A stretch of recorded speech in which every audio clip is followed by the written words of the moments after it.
ሰላም ጤና ይስጥልን የጣና ቲቪ ተከታታይ ቤተሰቦቻችን እነሆ የሰዓቱን የጣቢያችን ዜና መረጃና ዜና ትንታኔዎችን ይዘንላችሁ ቀርበናል። አክብሮታዊ ግብዣችንን እያስቀደምን በቅድሚያም አቤቶቹን እናቀርብላችኋለን። የፋኖ ኃይሎች በወልዲያ አቅራቢያ በከፈቱት ማጥቃት በርካታ የአገዛዙ ወታደሮች ሙትና ቁስለኛ ሲሆኑ በሌላኛው የውጊያ ግንባር የሬጅመንት አዛዡ በውጊያ እንደተገደለ ተሰምቷል። በጎጃም ቀጠና በተለያዩ አካባቢዎች አውደ ውጊያዎች ቀጥለው መዋላቸው ሲሰማ ዛሬ ሌሊት የሚጀምር ልዩ ዘመቻ መኖሩን ወታደራዊ መረጃ ይዘናል። በወለጋ ንጹሃን የአማራ ተወላጆች ላይ የአየር ድብደባ ተፈጽሟል። ቀዳሚ ግንባር መረጃዎቻችን ናቸው። አፋር የቀጠናዊ ጦርነት ማዕከሉ መሆኑ አይቀሬ ሆኗል። ይህንን አይቀሬ ሁነት የሚያረጋግጡ ሁነቶች በመታየት ላይ ናቸው። ቀጠናው ወደ ለየለት የሽብር ቀውስ ሊገባ እንደሚችል ስጋቶች በመታየት ላይ ናቸው። በዝርዝር ይደመጣል። በተለያዩ የአማራ መስተዳደሮች በተለይም በወረዳና ከዛ በታች ባለው መዋቅር የሚገኘው አመራር መከላከያው በፋኖ እያስመታን ነው ድረስልን ብለን ስንጠራም አይደርስልንም የሚል ቅሬታ እያሰማ ነው። ቢሮ ዘግቶ የሚጠፋው አመራር በዝቷል። አዲስ አበባ የገቡ አልተመለሱም። ወደ አረብ ሀገር የሄዱ የታችኛው መዋቅር አመራሮች እንዳሉ ታውቋል። በጉዳዩ ላይ ተጨማሪ መረጃ አሰናድተናል። በመቀሌ ከተማ በርካታ ሰዎች ከቤት ያለ መውጣት ተቃውሞ መዋላቸው ሲሰማ ህወሓት ለሙሉ ግንባር ውጊያ ዝግጅቱን አጠናክሮ መቀጠሉ ተጠቁሟል። ከወደ ራያ ደግሞ በራያ ህዝብ ላይ ስልታዊ የዘር ማጽዳት ወንጀል እየተፈጸመ ነው የሚል አስቸኳይ መግለጫ ወጥቷል። ሰዓቱን ጠብቆ ወደ እናንተ ይደርሳል። እነዚህና ሌሎችን ይዘናል። አሁን ወደ ዝርዝር መረጃዎቹ እናመራለን። የፋኖ ኃይሎች በወልዲያ አቅራቢያ በከፈቱት ማጥቃት በርካታ የአገዛዙ ወታደሮች ሙትና ቁስለኛ ሲሆኑ በሌላኛው የውጊያ ግንባር የሬጅመንት አዛዡ በውጊያ እንደተገደለ ተሰምቷል። በፋኖ ኃይሎችና በአገዛዙ ጦር መካከል የሚካሄዱ ውጊያዎች ዛሬም ተጠናክረው ቀጥለዋል። ከተለያዩ የውጊያ ቀጠናዎች ለጣቢያችን የደረሱት የግንባር መረጃዎች እንደሚያመላክቱት ጠንካራ ውጊያዎች በመካሄድ ላይ ናቸው። በተለይም በወሎ ቤተ አማራ በተለያዩ ግንባሮች ውጊያዎች የቀጠሉ ሲሆን ከወልዲያ ከተማ በቅርብ ርቀት ለሰዓታት የዘለቀ ውጊያ መካሄዱን የፋኖ ምንጮች ለጣና አረጋግጠዋል። የአማራ ፋኖ ብሔራዊ ንቅናቄ ወሎ ቤተ አማራ ሚኒሊክ ዕዝ የ102ኛ ኮር 12ኛ ክፍለ ጦር 6ኛና 4ኛ ሻለቃ ቃኝ የፋኖ ኃይሎች በጋራ ቅንጅት በሰዋ ሜዳ ሰርገው በመግባት በአገዛዙ ሰራዊት ላይ እርምጃ መውሰዳቸውን የፋኖ ምንጮች ገልጸዋል። እንደ ፋኖ ምንጮች መረጃ የ102ኛ ኮር 12ኛ ክፍለ ጦር የሰራዊት አባላት ዛሬ ሰኔ 25 2018 በሰሜን ወሎ ዞን በጉባ ላፍቶ ወረዳ ከወልዲያ ከተማ በቅርብ ርቀት ልዩ ስሙ ሰዋ ሜዳ በተባለ አካባቢ በአገዛዙ ሰራዊት ላይ ከወትሮው በተለየ ሁኔታ የደፈጣ ጥቃት ፈጽመዋል። ጥቃቱን የፈጸሙት 12ኛ ክፍለ ጦር የሰራዊት አባላት በወሰዱት የተጠና የተቀናጀ ማጥቃት 10 የመከላከያ ሰራዊት ሲሞቱ ከ17 በላይ የሚሆኑት ደግሞ በከፍተኛ ጉዳት ወልዲያ ሆስፒታል መግባታቸውን የውስጥ ምንጮችን ዋቢ በማድረግ ገልጸዋል። በዚህ አውደ ውጊያ 7 ክላሽ 400 የክላሽ ተተኳሽ 10 የወገብ ትጥቅ 9 የክላሽ ካዝና በምርኮ ገቢ ማድረጋቸውንም አክለው ገልጸዋል። በተመሳሳይ የአውደ ውጊያ መረጃ በዚሁ የወሎ ቤተ አማራ ሌላኛው አውደ ውጊያ የሬጅመንት አዛዡ በፋኖ ኃይሎች መመታታቸው ተሰምቷል። በወሎ ቤተ አማራ የደጋው መብረቅ 106ኛ ኮር 34ኛ ክፍለ ጦር ታሪክ ሰርታ ውላለች ያሉት የፋኖ ምንጮች የአገዛዙ ሰራዊት ከተለያዩ ቦታዎች ኃይሉን በማሰባሰብ ወደ ጋዞና ላስታ አዋሳኝ ቀበሌዎች ፋኖን ለማፈን ቢንቀሳቀስም ለከበባ የገባው ጦር ክፉኛ ተመቶ መመለሱን ገልጸዋል። በዚሁ አውደ ውጊያ አንድ የሬጅመንት አመራር የተገደለ ሲሆን 3 አስከሬን ሳይነሳ በርካታ ቆስለኛና አስከሬን ተሸክሞ ወደ ኋላ ማፈግፈጉን የፋኖ ምንጮች ለጣና አረጋግጠዋል። የብልጽግናው ጦር ከስታይሽ በኩል መስክና በዶኮማሽ በኩል ለከበባ ገብቶ የነበረ ቢሆንም ክፉኛ ተመቶ መመለሱ ነው የታወቀው። እንደ ፋኖ ምንጮች መረጃ የደጀን 34ኛ ክፍለ ጦር 1ኛ ሻለቃ ከተከዜ ክፍለ ጦር ጋር በመቀናጀት ቀኑን ሙሉ ሲዋጉ ውለው የሬጅመንት አመራሩ መመታቱን ተከትሎ አመሻሹን ወደ ኋላ ለማፈግፈግ ተገዷል። ይህ በእንዲህ እንዳለ በጎጃም ቀጠና በተለያዩ አካባቢዎች አውደ ውጊያዎች ቀጥለው መዋላቸው ተሰምቷል። በተለይም በአዊ ዞን ድማማ በተሰኘ አካባቢ በከባድ መሳሪያ የታጀበ ውጊያ መካሄዱን ከአካባቢው ምንጮች ሰምተናል። ውጊያው በመድፍ ሞርተር እና በዲሽቃ መካሄዱ ታውቋል። በተመሳሳይ በሰከላ ወረዳ በአየር መቃወሚያ የታጀበ የማጥቃት ውጊያ የከፈተው ያጋዙ ጦር በፋኖ ኃይሎች ስልታዊ መልሶ ማጥቃት የውጊያ ቅዱ ከሽፎ ወደ አዲስ ቅዳም ለማፈግፈግ መገደዱን የፋኖ ምንጮች ገልጸዋል። ይህ በእንዲህ እንዳለ ብልጽግና ጦር ከዛሬ ሰኔ 25 ቀን ሌሊት ጀምሮ በጎጃም ሁሉም ቀጠና ለማጥቃት ወታደራዊ ስምሪት መስጠቱን ወታደራዊ ምንጮች ጠቁመዋል። በተለይም በምዕራብ ጎጃም አዊ ዞን እና ምስራቅ ጎጃም ዞን ስር በሚገኙ የፋኖ ይዞታዎች ላይ የሌሊት ውጊያ እንደሚከፍት ነው የጠቆሙት። ዘመቻው በኮማንዶዎች የሚመራ እንደሆነ በወታደራዊ መረጃው ላይ ተመላክቷል። ዘመቻው ጮቄ ተራራን ማዕከሉ አድርጎ እንደሚካሄድ ነው የተጠቆመው። ይህ በእንዲህ እንዳለ ብልጽግናው አየር ኃይል በወለጋ ቀጠና አዲስ የድሮን ድብደባ መፈጸሙ ተሰምቷል። ምስራቅ ወለጋ ዞን ኪረሙ ወረዳ ልዩ ስሟ ጨቢ በትናንትናው ዕለት ሰኔ 24 ቀን ከቀኑ 6 ሰዓት አካባቢ አርሶ አደሮች ላይ ያነጣጠረ የድሮን ጥቃት ተፈጽሟል ሲሉ የአካባቢው ምንጮቻችን ገልጸውልናል።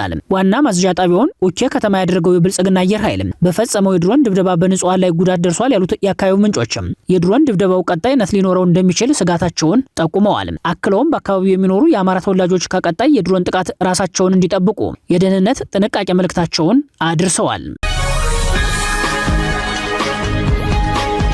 አፋር የቀጠናዊ ጦርነት ማዕከሉ መሆኑ አይቀሬ ሆኗል። ይህንን አይቀሬ ሁነት የሚያረጋግጡ ሁነቶች በመታየት ላይ ናቸው። ቀጠናው ወደ ለየለት የሽብር ቀውስ ሊገባ እንደሚችል ስጋቶች በመታየት ላይ ናቸው። ከሰሞኑ በርካታ የአፋር ተወላጆች ጦርነቱ ሊነሳ ነው በሚል ስጋት በመሰደድ ላይ መሆናቸውን ለማወቅ ተችሏል። ስደቱ ከሀገር መውጣትን የሚጨምር ነው ያሉት የአፋር መረጃ ምንጮቻችን ወደ ጅቡቲ ከሚሰደዱት በተጨማሪ ወደ አዲስ አበባና ደሴ ከተማ በመሰደድ ላይ እንዳሉ ለማወቅ ተችሏል። የአፋር ተወላጅ የሆኑና የተሻለ አቅም ያላቸው ሰዎች በአውሮፕላን ከሀገር ሲወጡ መካከለኛ ገቢ ያላቸው ደግሞ በአዲስ አበባና ደሴ ለመኖር የተገደዱበት የአፋር ክልል ሁኔታ በስጋት የወደቀ ነው ተብሏል። በተለይም በቡሬ አፋር በኩል ያለው ነዋሪ ጦርነቱን በመስጋት በመሰደድ ላይ እንዳለ ታውቋል።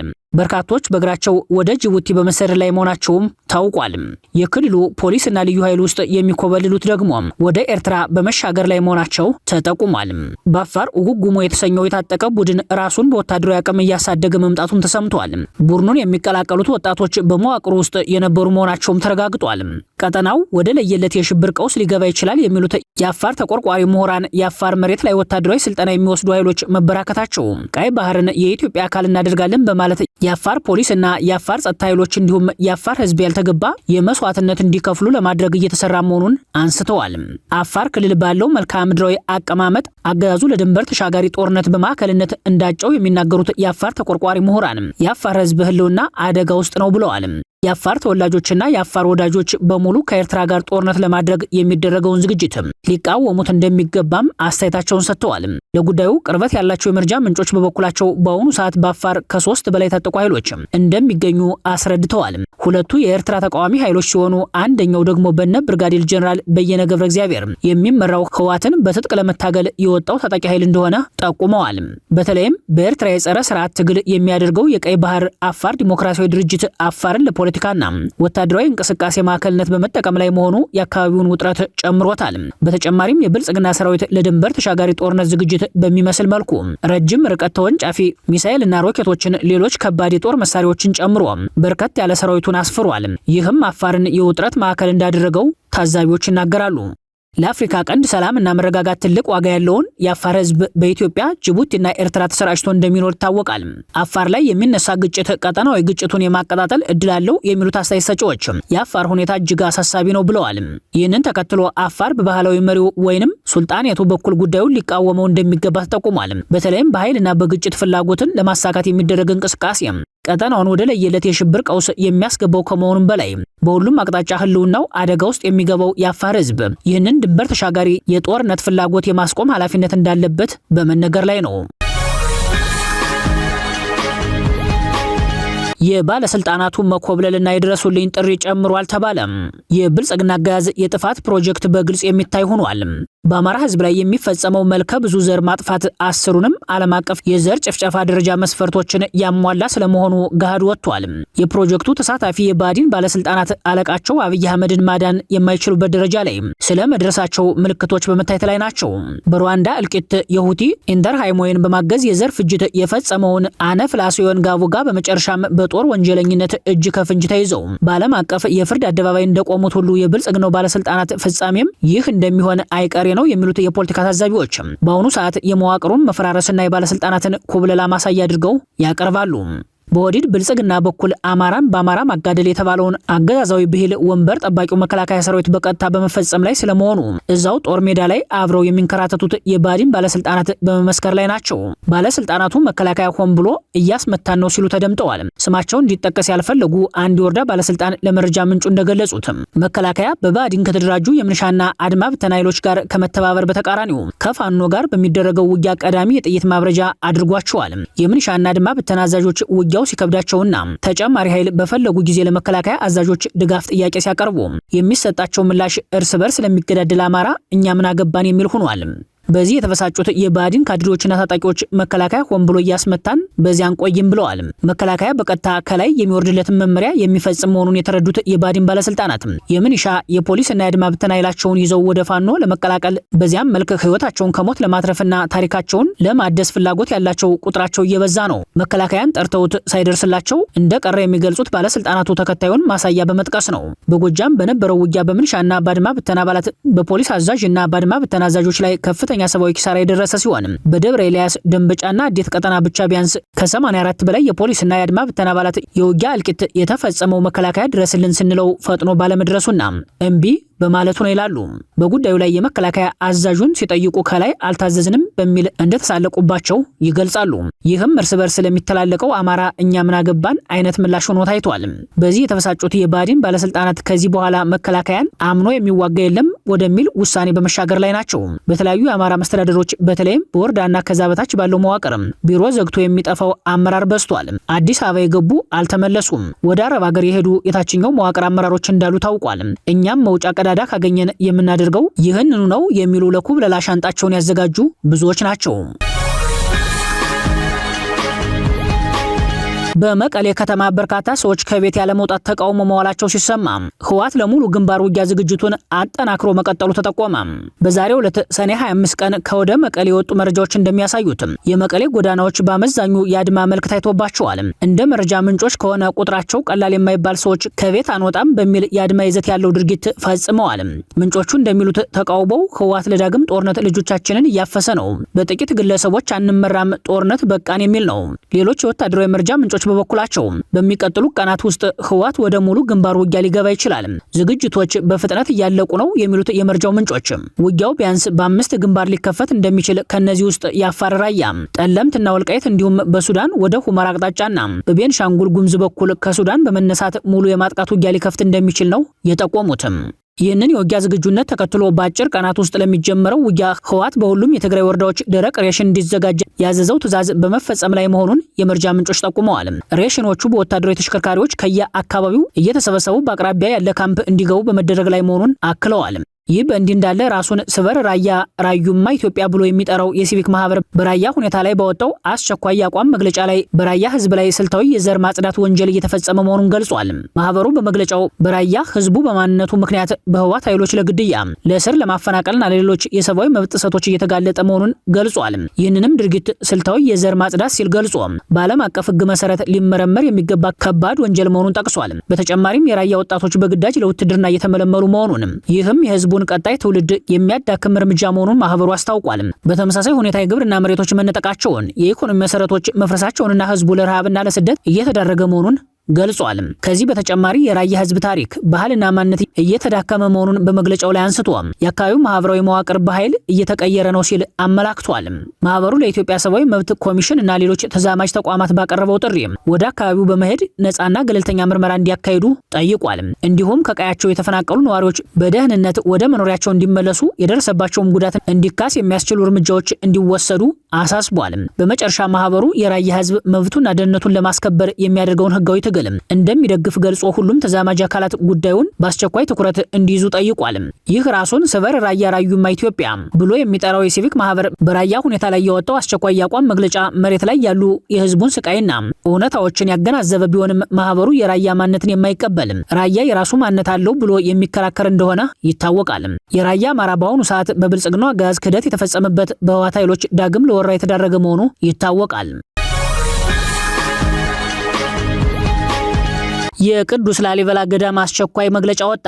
ገዳሙ በመግለጫው የቅዱስ ላሊበላን ስም ከልመና ባህል ጋር ማያያዝ የታሪክ ማዛባት ነው ሲል አስጠንቅቋል።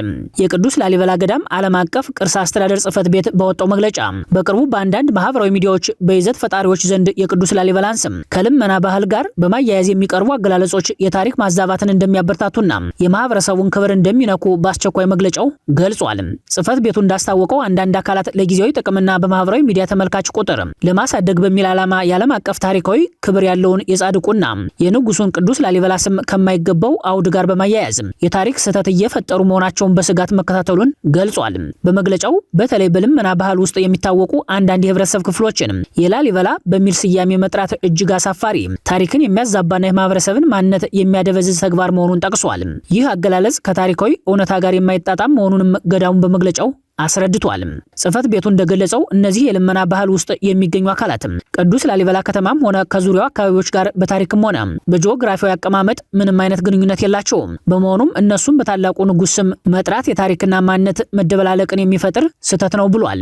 መግለጫው የቅዱስ ላሊበላ ህዝብ ታሪካዊ ማንነትንም በስፋት ያብራራ ሲሆን የአካባቢው ማህበረሰብ በታታሪነት፣ በስራ ወዳድነት፣ በእንግዳ ተቀባይነትና በርህራሄ የሚታወቅ መሆኑን አስታውሷል።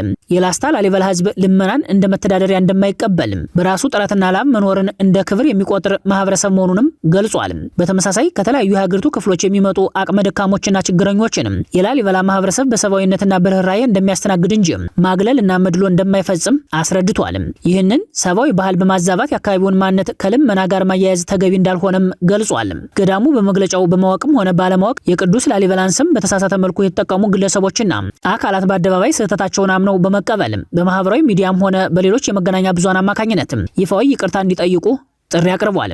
በተጨማሪም ይህንን ድርጊት የሚቀጥሉ አካላት ካልተቆጠቡ ጉዳዩ በሕግ ፊት እንደሚቀርብ አስጠንቅቋል። የሀገር ቅርስና የታሪክ አሻራ የሆነውን የቅዱስ ላሊበላን ስም ማጠልሸት እና ማጥፋት ከማህበረሰብ ክብር ጉዳት ባሻገር በሕግ የሚያስጠይቅ የስም ማጥፋት ወይንም በሕግ ቋንቋ ዲፋሜሽን ወንጀል ሊሆን እንደሚችል አስገንዝቧል። በመጨረሻም የቅዱስ ላሊበላ ገዳም ዓለም አቀፍ ቅርስ አስተዳደር ጽሕፈት ቤት ታሪክ የሁሉም የጋራ እሴት ነው፣ እሱን መጠበቅ ደግሞ የአሁኑ ትውልድ የሞራል ግዴታ ነው ሲል መልእክቱን አጠናቋል። ከሰሞኑ ራሷን ጽጌ ሮያል ብላ የምትጠራ አንዲት የቲክቶክ ይዘት ፈጣሪ የቅዱስ ላሊበላና አካባቢው ማህበረሰብ በማይወክል መልኩ ታሪክና እውነታን ያዛባ ይዘት መስራቷን ተከትሎ ከፍተኛ ቁጣ የተቀሰቀሰ ሲሆን የቅዱስ ላሊበላ ገዳም ዓለም አቀፍ ቅርስ አስተዳደር ጽሕፈት ቤት የወጣው መግለጫ ከዚህ የተዛባ ትርክት ጋር በተያያዘ ማስጠንቀቂያ ለመስጠት እንደሆነ በመግለጫው ይዘት ላይ ተመላክቷል። ክቡራትና ክቡራን ቤተሰቦቻችን ለሰዓቱ ሰናዱት መረጃዎቻችን የተከታተላችኋቸውን ይመስሉ ነበር። አብራችሁን ስለቆያችሁ ልባዊ ምስጋናችን ይድረሳችሁ እያልን የጣና ቲቪ ወቅታዊ ዜናዎች፣ ትንታኔዎችና ልዩ ልዩ ፕሮግራሞችን እንዲደርሷችሁ ቻናላችን ሰብስክራይብ በማድረግ ቤተሰብ ይሁኑ። በተሳትፎው የትግል ሚዲያውን እንዲያጠናክሩ ጥሪያችንን እናቀርባለን። ጣና ቲቪ ከሀቅ ጋር